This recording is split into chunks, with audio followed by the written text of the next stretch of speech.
Welcome to UNet, Convolutional Networks for Biomedical Image Segmentation. Let's dive in.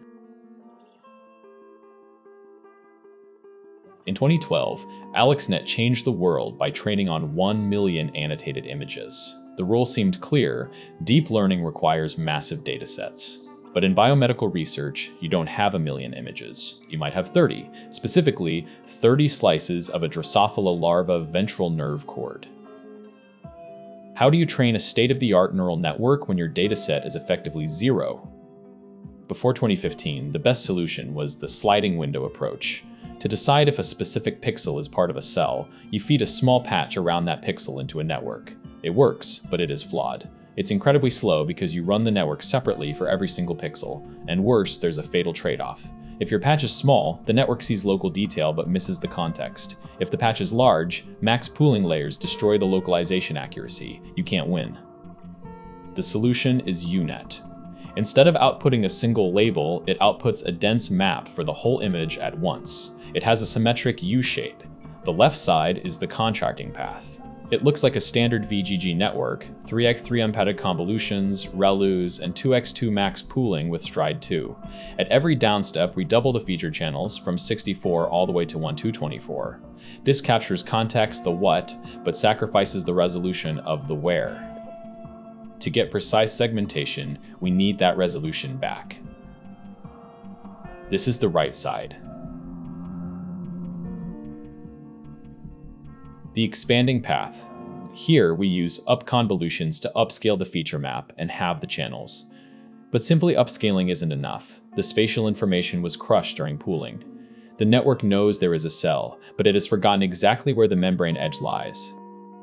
This is the breakthrough: skip connections. We physically copy the high-resolution feature maps from the left side and concatenate them directly to the corresponding layers on the right.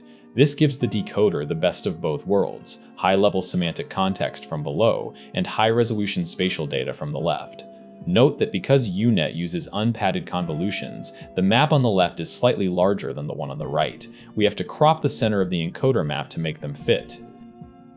Biomedical images can be huge, but GPU memory is limited. We have to process images in tiles.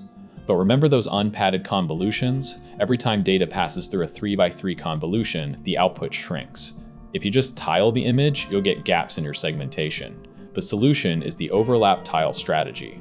We input a tile larger than the output we need. And for pixels at the very edge of the image, we don't pad with zeros. We mirror the image content outward. This extrapolation tricks the network into behaving naturally at the borders.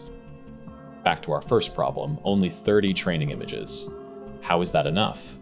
In biomedical imaging, tissues are soft. They bend and stretch.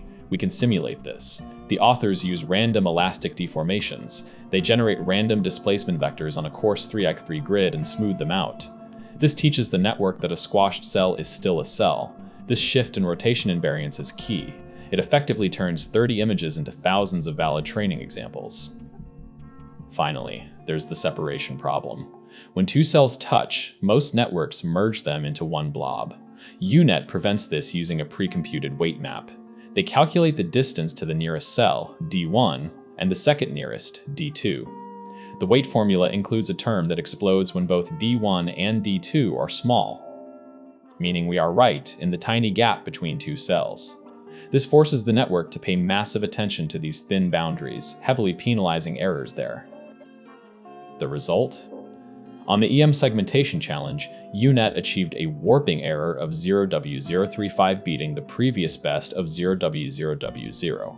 It won the ISBI cell tracking challenge by a large margin, and its fast segmenting a 512 by 512 image takes less than a second.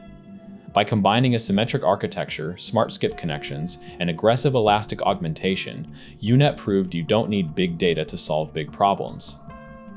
Thanks for watching, and keep learning.